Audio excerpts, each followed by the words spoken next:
안녕하세요. 충남 공주에서 그림 그린 여자 김영주입니다. 오늘은 2021년 12월 31일 마지막 날이에요.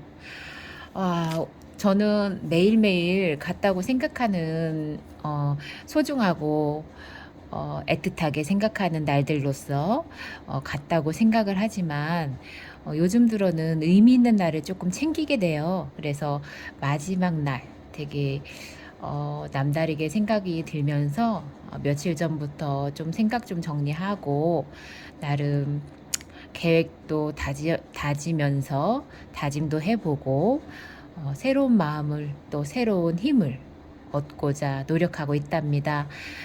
오늘이 마지막 날 가족과 함께 할 예정이고요. 오늘부터 또 나태주 선생님의 시가 아닌 자서전 읽어보겠습니다. 제가 한 번은 읽었는데 다시 한번 또 읽어보려고 합니다. 바람이 잠든 새벽 흰 감꽃이 날리면 돌연변이 무릇 세상의 모든 사물에는 그 시작과 끝이 있게 마련이다. 그냥 저절로 된 것은 아무것도 없다. 자연이라도 그렇고 인간이라도 그렇고 사건이라도 그렇다. 까닭이 있게 마련이고 또 과정이 있고 결과가 있게 마련이다. 여기 가령 산길 울창한 숲속에 상수리나무 한 그루가 있다고 하자. 맨 처음 씨앗이 있었을 것이고 새싹이 있었을 것이고 청소년기에 어린 나무가 있었을 것이다.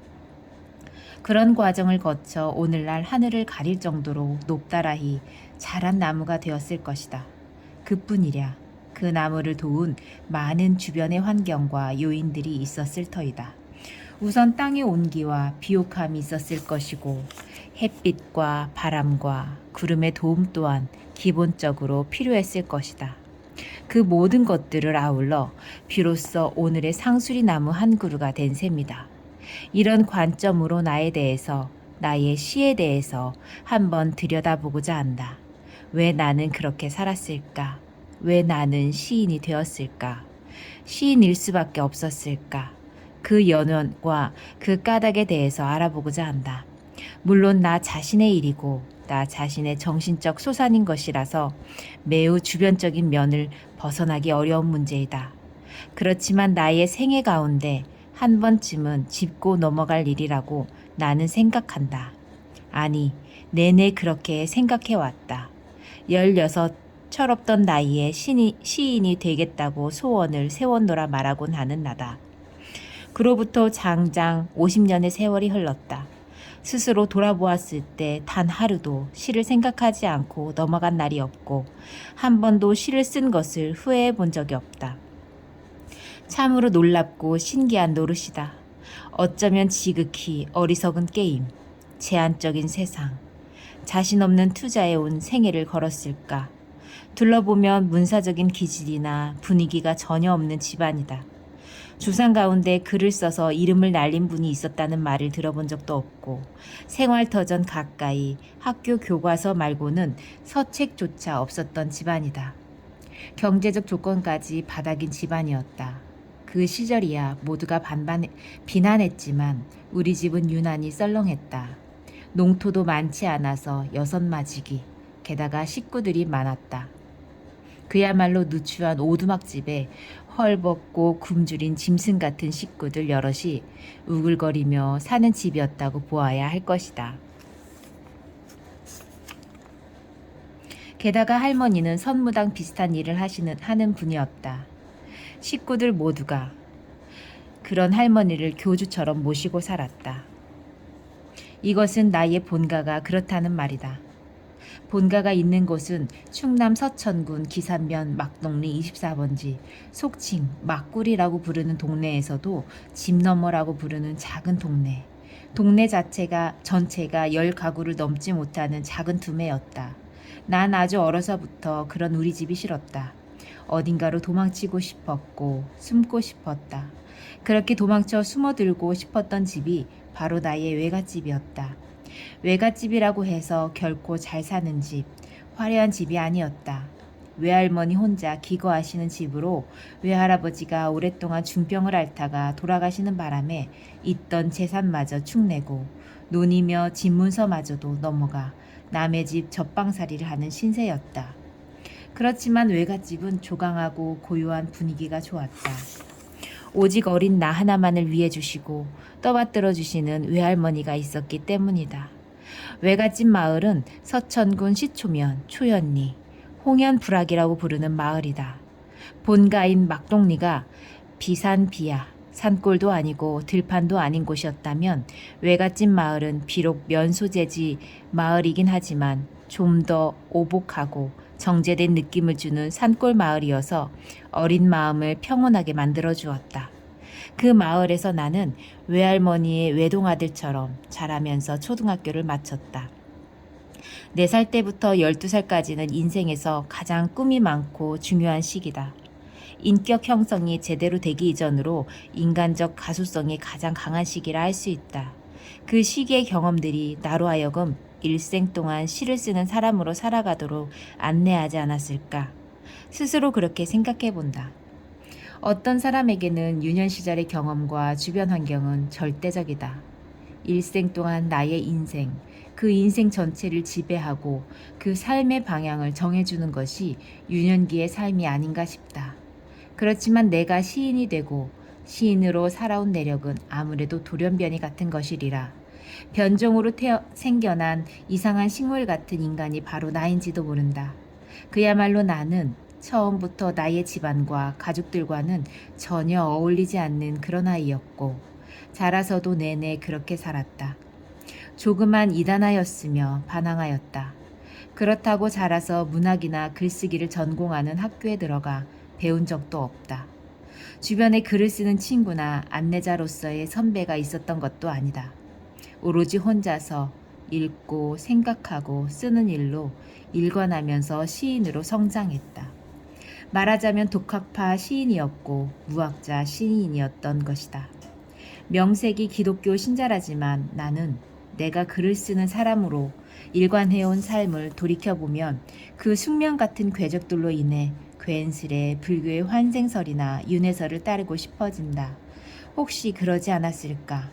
평생을 글 쓰는 사람으로 살았지만 끝내 실패로 끝난 그 어떤 사람의 전생이 나의 영혼이 되어 다시 세상에 온 것은 아닐까. 그런 상상 말이다. 첫 번째 기억, 외할아버지 마지막 해바라기. 누구에게 물어볼 것도 없이 우리네 인생에서 가장 소중한 자산은 시간이다. 인생 전체가 시간의 덩어리라 할 수 있고 그 시간의 덩어리들이 부서져서 1년이 되고 하루하루가 되고 순간이 된다. 역사상 현자들의 모든 생각이나 충고 가운데 공통점은 오늘이란 시간에 마음을 모아 살아야 하고 순간을 소중히 여겨야 한다는 것이다. 이것 또한 시간에 대한 중요성을 말합니다. 인간은 누구나 자기에게 주어진 시간만큼 살게 마련이다. 그것이 생명이고 일생이다. 이 시간이 지나면서 남기는 것이 기억이다. 시간의 궤적, 인생의 그림자라 할 것이다. 사람이 일생을 두고 맨 먼저 떠오르는 기억은 어떤 것일까? 또 그것은 언제쯤의 것일까? 사람마다 다르겠지만 나의 기억은 또 언제쯤의 것이며 어떠한 것일까? 그것은 매우 흥미롭고 소중한 것이다. 어쩌면 그로부터 유의미한 나의 인생이 출발했다고 보이기 때문이다. 나의 첫 번째 기억은 집 나이로 쳐서 4살 때 외할아버지에 대한 기억이다. 나는 마루 같은 곳에 앉아 있었나 보다. 햇빛이 밝게 비치는 한낮. 건너편 마당가에는 장독대가 보이고 여러 개 모여있는 장항아리들이 눈부신 반사광을 내뿜고 있었다. 단지들이 저마다의 빛을 내뿜고 있는 것 같았다. 그 너머로 야트막한 담장 하나가 있었다. 이게 무슨 대단한 기억이란 말인가. 그 풍경 속에 느닷없이 한 인물이 등장하기 전까지는 그저 단조로운 정물화일 뿐이다.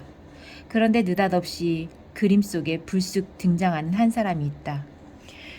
겨울 외투 같은 검고 두꺼운 옷을 걸친 그가 느린 걸음으로 마당을 가로질러 왔다. 그러고는 장독대 앞으로 가서 쭈그리고 앉았다. 지팡이를 손에 쥐고 있었을까. 그것은 확실치 않다. 남자 어른은 한참 동안 그 자리에 그렇게 북박인 듯 웅크리고 앉아 있었다. 마치 그림 액자 속에 들어가 그대로 하나의 정물이 되어버린 것 같았다. 흐릿한 대로 이것이 나의 첫 번째 기억이다. 영화의 정지화면처럼 어린아이의 기억 속에 각인된 필름. 어쩌면 내가 있던 곳이 그늘이고 그 남자 어른이 있었던 곳이 환한 양지여서 그렇게 선명한 네거티브의 인상으로 남았겠지 싶다. 그 남자 어른이 누구였는지, 그 장소가 어디였는지 나중에 어른들 말씀을 듣고 알게 되었다. 그는 바로 나의 외할아버지였다. 외할아버지는 비교적 단신이었으나 단단한 체구에 건강한 분이었다. 그런데 갑자기 복막염이 발병하는 바람에 제때 치료하지 못하고 돌아가셨다고 한다. 돌아가시던 해가 바로 조국 광복이 이루어지고 난 3년 뒤인 1948년이다. 혼란기라서 의사나 의료시설은 물론이고 그 단순한 페니실린 주사약마저 동이 나버려 한방치료와 민간요법에만 의지해 치료하다가 결국은 병이 악화돼 세상을 뜨고 만 것이다. 말하자면 시대적 혼란기에서 생긴 희생자였다. 막판에는 무속치료에 의지하여 무당을 불러 크게 구판을 벌이고 경을 읽고 별별 일을 다 해보았지만 효과를 보지 못하고 끝내 이를 당하고 말았다. 그 바람에 있던 재산을 많이 축내고 종당에는 살고 있던 집까지 남의 손에 넘겨야 했다. 외할아버지의 제삿날은 음력으로 9월 15일. 그렇다면 어린 내가 보았던 외할아버지의 모습은 그 이전의 모습일 것이다. 아직 여름의 무더위가 채 가시지 않았던 날이었다. 늦여름. 그런데도 기억 속에 그 남자 어른은 검정빛깔 겨울옷을 입고 있었다. 그런 걸로 보아 남자 어른은 지극히 몸이 쇠약해졌고 그로 하여금 체온이 많이 떨어져 있었다고 볼 수 있겠다. 그것은 오랜 투명 생활로 인해 오는 저체온 현상이었다. 그래서 남자 어른은 좀 더 따스한 양지 쪽을 찾았고 그곳이 바로 마당가 장독대 앞이었던 것이다. 외할아버지의 생애 마지막 해바라기의 시간, 그 기억과의 만남. 돌이켜보면 그것이 내 인생의 출발인 셈이다. 그만큼 나에게 외할아버지의 존재는 아주 크고 소중했다. 외조부의 성함은 김은명, 1900년생, 경자년 쥐띠. 집 나이로 49세에 세상을 뜨셨으니 너무 일찍 세상을 뜨신 셈이다. 역시 어른들 말씀에 의하면 외할아버지의 고향은 충북 청주의 한 시골 마을 경주 김씨. 당시로는 늦은 나이인 26세에 10살 연하인 여성과 혼인한 뒤 친가와 처가를 솔가하여 충남 서천군 시초면 초연리 면사무소 뒷동네 곽든 마을에 정착하였다. 그런 후 집을 사서 먼저 형님에게 드리고 두 채를 새로 지어 한 채는 처가에 준 후 남은 한 채에서 당신이 살았던 집안에 가장 격 있는 분이었다. 이분의 무담동녀 외딸이 바로 나의 어머니 되는 김경애 님이시다. 1926년 병인생 호랑이띠. 어머니는 1944년 19 나이에 동갑이신 나의 아버지 나승복 님과 결혼하여 그 다음 해인 1945년에 첫 아이로 내가 출생한 것이다. 그런데 왜 나의 첫 기억이 친가가 아니고 외가인가? 거기에는 또 까닭이 없을 수 없다. 나의 친가는 외가에 비해 매우 한미한 집안이었다. 소장농에다가 삼촌들과 출가하지 않은 고모와 할머니 두 분이 함께 사는 물에 씻은 무처럼 비난한 집안이었다. 하지만 아버지의 이목구비 뚜렷한 인물과 남다른 재능이 외할아버지의 눈에 띄어 대릴 사위로 결혼을 했던 것이다. 대릴 사위, 얼마나 굴욕적인 이름인가. 겉보기 서말과 갈자리 한 입만 있어도 대릴사위로 가지 않는다라는 말이 있을 정도다. 대릴사위란 말은 그 자체가 서러운 호칭이다. 일반적으로 대릴사위란 딸만 있는 집안에서 혼인한 딸을 시댁으로 보내지 않고 처가에서 데리고 사는 사위를 말한다. 당시는 일제 강점기였기 때문에 일본식 호적 정리 방법에 따라 대릴사위가 되면 아이의 성씨까지 아내의 성을 따르도록 되었다고 한다. 그래서 아버지의 이름은 나승복이 아니라 김승복. 나 또한 광복 이전에 태어났으므로 일본식 이름인 수웅이란 이름 앞에 김씨가 붙어 김수웅으로 호적에 올려졌다. 그러므로 애당초 나는 외할아버지의 자식으로 태어났고 실제 출생한 곳도 시초면 사무소 뒷집 초연리 111번지 그 집이었던 것이다. 무남동녀 외딸인 어머니의 첫 아이로 태어난 아이에 대한 관심과 사랑은 정작 아버지나 어머니의 것보다 외할아버지나 외할머니의 것이 더욱 강력하고 진했다고 한다.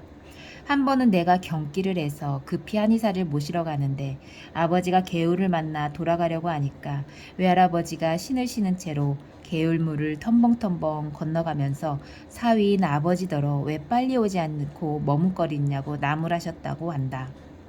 말하자면 나는 외할아버지 말년에 오직 자랑스런 존재였던 것이다. 어찌나 어린 외손주를 사랑하고 자랑했던지 동네 어른들이 외손주 사랑하느니 전라도 방앗골을 더 사랑해라 라고 입버릇처럼 말해주었다고 한다. 외손주 사랑하느니 전라도 방앗골을 더 사랑해라 라는 말은 나중에 외할머니와 함께 살 때도 가끔 동네 어른들로부터 들은 말이다. 나는 내내 그 말 뜻을 알 수 없었다. 하지만 외손주 사랑하는 일이 부질없는 것이 아니냐는 말 정도의 느낌으로 짐작할 수 있는 일이었다. 외할아버지가 임종을 앞두고 이제는 나라도 해방되었고 호적 정리 방식도 바뀌었으니 다시 호적을 정리하여 본래대로 돌아가도 좋다고 허락을 하시어 아버지와 나는 다시 김씨에서 나씨로 돌아올 수 있었다. 하지만 혈혈단신이 되신 외할머니를 홀로 둘 수 없어서 하는 수 없이 내가 외할머니 댁에 남기로 하였다. 물론 그것은 나의 의지와는 관계없이 어른들끼리 약속에 의한 것이다. 내 나이는 4살, 외할머니는 38. 모르는 사람이 보면 늦둥이 아들아이와 그 어머니로 보기에 딱 좋은 두 사람이었다. 얼굴 모습까지 둥그스름하고 넓적한 편이니 더욱 그랬다. 그리하여 나는 어쩔 수 없이 외갓집의 자식이 되었고 특히 외할머니 평생에 애물단지로 불리게 되었다. 겨울에 소나무 솔잎의 바늘 끝에는 스무에도 훨씬 전에 돌아가신 외할아버지의 홀령이 살아계신다. 저승에도 못 가고 스무에 넘게 헤맨 나머지 비로소 솔잎 끝에 촛불을 밝힌 그분의 피와 살이 묻어난다. 술이 취하면 흥얼흥얼 푸념도 하고 투정도 해보이는 이승을 못 떠나시고 장성한 외손이 보고 싶어 소나무 솔잎 끝에 매물 돌며 흐느끼는 이제는 검은 머리카락뿐인 그분의 얼굴이 보인다. 내가 3살 때 봄이니까 지금부터 24해 전 골수에 병이 깊어 지팽이 짚고 마당에 내려 마지막 해바라기를 하시던 그날 마당 가득 만조되어 일렁이던 햇볕 외할아버지의 저승에도 비추고 3살배기 내 눈에도 비추던 그 햇볕 외할아버지 따라 저승의 문턱까지 갔다가 다시 외할아버지에 따라 이승으로 내려왔는가. 햇볕은 또 소나무 아래 다시 천길 낭떠러지로 고여 그날인 양 일렁이고 있으니 말이다. 2번째 기억. 외할아버지 제맞은 날. 나는 낯선 아낙네 품에 안겨 울고 있었다. 어둠 속이었다. 눈물 고인 눈으로 고개를 돌려 둘레둘레 바라보아도 사방은 어둠뿐이었다. 머리 위로 높은 처마가 있는 것 같았고 왼쪽으로 커다란 방이 보였는데 그 방 역시 어둠컴컴했다. 모든 것이 낯설고 두려웠다. 나를 안고 있었던 낯선 아닥은 누구였을까? 이건 역시 나중에 외할머니에게 들어서 한 일이지만 그 아낙네는 외할머니네 동네에 살던 오빠 꿀댁이란 분으로 평소 외할머니와 친하게 지냈던 분이었다. 외가 마을 사람들은 결혼한 여자를 부를 때면 그 여자의 친정 동네 이름을 따서 호칭으로 부르곤 했다. 그러니까 오빠 꿀댁은 오빠 꿀이란 마을에서 살다가 시집와서 사는 아낙네를 이르는 말이다. 마당을 가로질러 환한 빛이 보였다. 사방은 모두 어두운데 오직 그곳만이 눈부셨다. 몇몇 어른들이 모여 허리를 구부리고 손에 지팡이 하나씩을 짚고 울고 있다. 옷도 보통 때 입었던 옷이 아니고 색다른 옷이다. 머리엔 이상한 모자를 쓰고 있다. 어른들이 둘러서서 울고 있는 가운데 무언가가 타고 있다. 주변에 비치는 환한 빛은 바로 그곳에서 번져나오는 빛이다. 이건 역시 나중에 외할머니에게 들어서 한 일이지만 그날이 바로 외할아버지 49제 드리는 날이었다고 한다. 그러니까 그날이 외할아버지 돌아가시고 49일째 되는 날로 사후에 영혼이 좋은 곳으로 가라고 불교식으로 기원하는 천도제였노라 한다. 그리고 내가 본 모습은 외할머니와 아버지와 어머니가 외할아버지 생전에 쓰시던 물건과 옷가지들을 절마당 귀퉁이에 모아놓고 종잇돈과 함께 태우면서 울고 있던 모습이었다. 4살 먹은 아이가 그러한 사연을 알기나 했을까. 다만 어둠이 무서웠고 저를 안고 있던 아낙네가 낯설어서 울었을 것이다.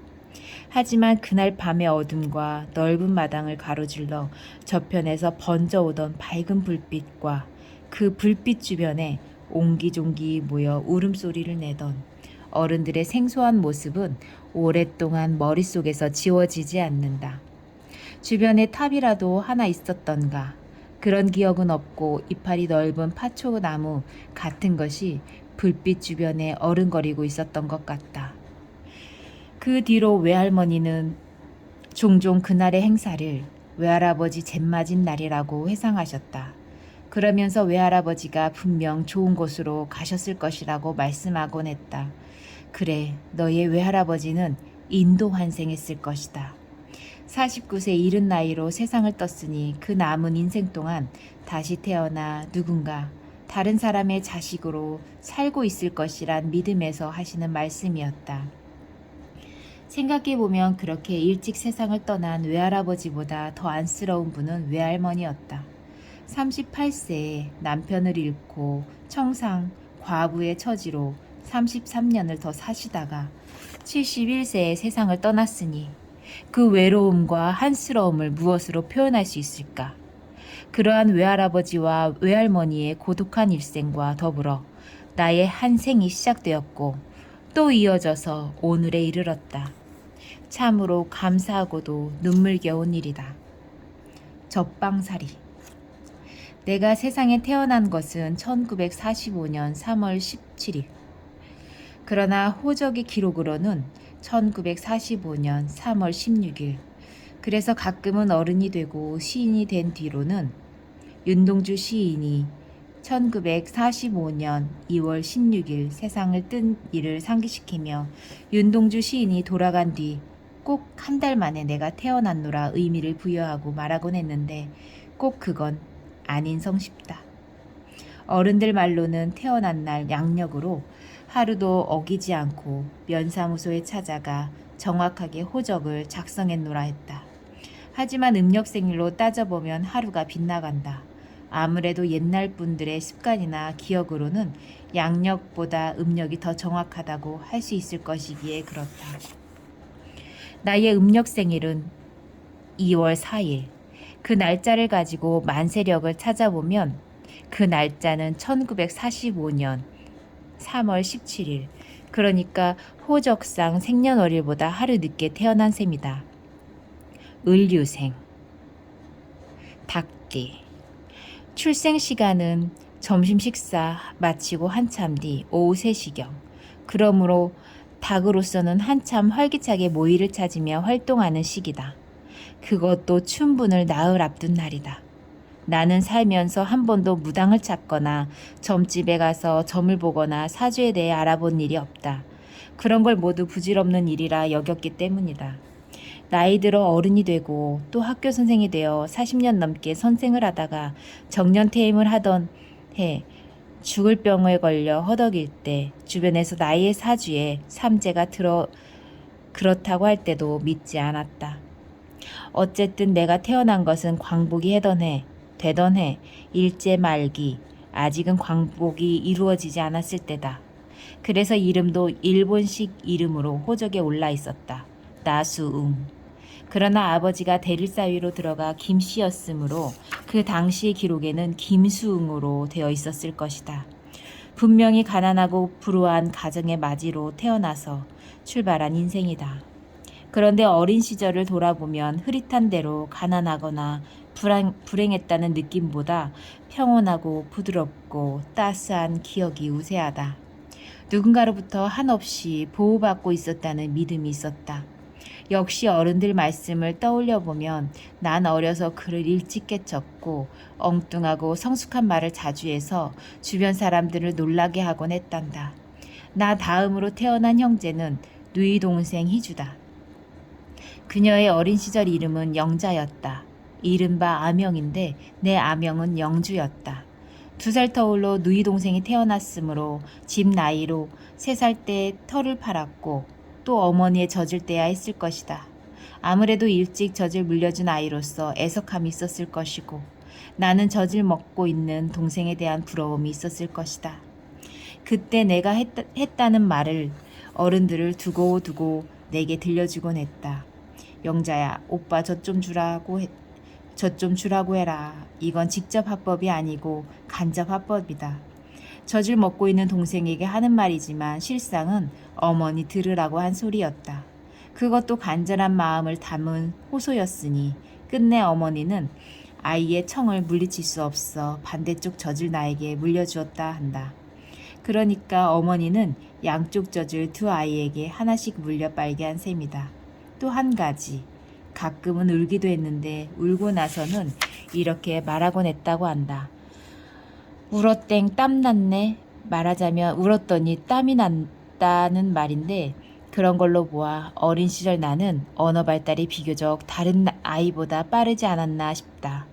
또 이런 점이 집안 어른들에게 영리한 아이로 평가받게 하지 않았나 싶다. 하지만 나는 영리한 아이라고 하기보다는 무슨 일이든 집중을 잘하는 아이가 아니었나 싶다. 이 역시 외할머니 말씀에 의한 것이지만 어머니 젖이 떨어지고 방바닥에 앉아 있을 때부터 혼자서 노는 것을 잘했다고 한다.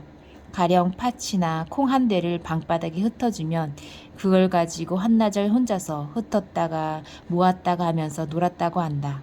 내향적이고 소심하고 조용한 성격의 아이가 아니었나 싶다. 그 시절은 누구나 춥고 배고프게 살던 시절이다. 일부 특별한 사람들, 부자들이나 배골지 않고 헐벗지 않았지 누구나 힘든 시절이었다. 그런데도 나의 어린 시절은 마냥 포근하고 편안하게만 느껴진다. 생각하면 이상하게도 행복하기까지 하다. 왜 그럴까? 그 중심에 외할머니가 계시기 때문이리라. 낳아서 젖을 먹여 기르기까지는 어머니 몫이지만 그 다음 4살부터는 외할머니가 나를 받아서 키워주시고 보살펴 주셨던 것이다. 그래서 나에게 모성은 어머니가 아니고 외할머니다. 이 점이 평생을 두고 나를 힘들게 했고 심정적으로 고달프게 했다. 모성은 하나로 족한 것이다.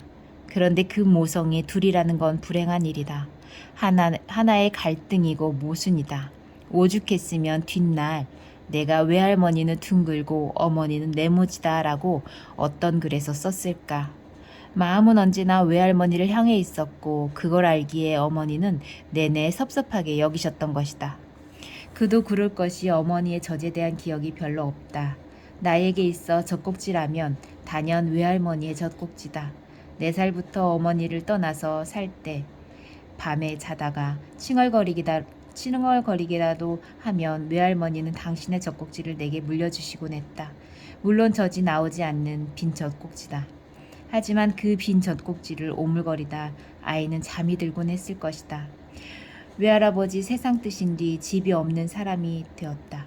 하는 수 없이 우리는 남의 집 방 한 칸을 빌려서 살아야만 했다. 젖방살이, 시골 말로 그랬다. 오늘날 말로는 새방살이인데 그 당시 시골에는 그런 개념이 없었기 때문에 남의 집에 남은 방 하나를 빌려서 사는 걸 젖방살이 한다고 말했던 것이다.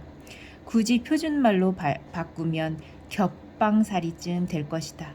하필이면 그 젖방살이 하는 집이 외할아버지가 청주에서 서천으로 와서 처음으로 마련한 그 집이었다. 당신이 잠시 살다가 형님에게 드리고 그 집 옆에 새로 집을 지어 이사 갔던 집이다. 그런데 형님이 살림살이를 잘못해서 집을 팔아먹고 천방산 산속으로 이사가서 지금은 다른 사람의 소유가 되었다. 집주인은 강씨성을 가진 사람이다. 시골장을 돌면서 고무신 장수를 해서 먹고 살던 사람인데 마을에서 비교적 재력이 좋은 사람이었다. 그는 본처가 먼저 세상을 뜨자 후처와 함께 살았는데 후처의 아들 이름이 완순이었다.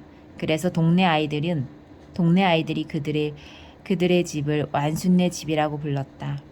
완순네 집은 내가 태어난 집인 면사무소 뒷집에서 비스듬히 올라가 언덕 위에 있는 집이었다. 언덕 거의 윗부분에 있는 집으로 제법 규모가 컸다. 널찍한 마당 앞으로 높은 흙담이 둘러져 있었고 살인문을 열고 들어가면 집의 왼쪽 부분에 따로 떨어진 방이 있었는데 그곳이 바로 외할머니와 내가 젖방살이를 하던 방이었다. 그 방에는 조그마한 부엌이 하나 딸려 있었다.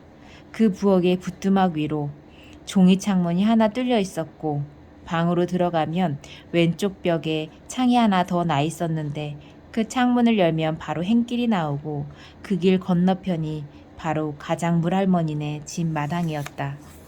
그러니까 행길과 마당과 처마 밑이 구분이 안 되게 뒤섞여 있었던 것이다. 외할머니와 나는 완순네 집 마당으로 다니는 것이 눈치가 보이고 신경이 쓰여 가끔은 가장 물할머니네 집 쪽으로 난 열린 문을 사용하곤 했다. 가장 물할머니는 외할머니보다 한두 살 나이가 많은 분으로 역시 홀몸으로 사는 여자분이었다. 외할머니가 가장 편하고 친하게 생각하는 분이었다. 어쩌면 사는 처지가 비슷해서 그랬을 것이다. 외할머니는 틈만 나면 가장 물할머니네로 마시를 가곤 했다. 그때마다 나를 데리고 갔는데 그 짧은 거리도 당신은 꼭 외손주를 안거나 등에 업고 가셨다. 아주 어렸을 때는 물론이거니와 나이가 들어 67살이 될 때까지 외할머니는 나를 업어주셨다. 외할머니의 등은 넓고 아늑하고 한없이 푸근했다. 외할머니의 등이 업히기만 하면 세상 모든 근심이 사라졌고 걱정이 멀어졌다. 외할머니의 등이 나의 세상이었고 놀이터였고 잠의 터전이었다. 그렇다. 나는 외할머니의 등에 업혀서 자주 잠들곤 했다.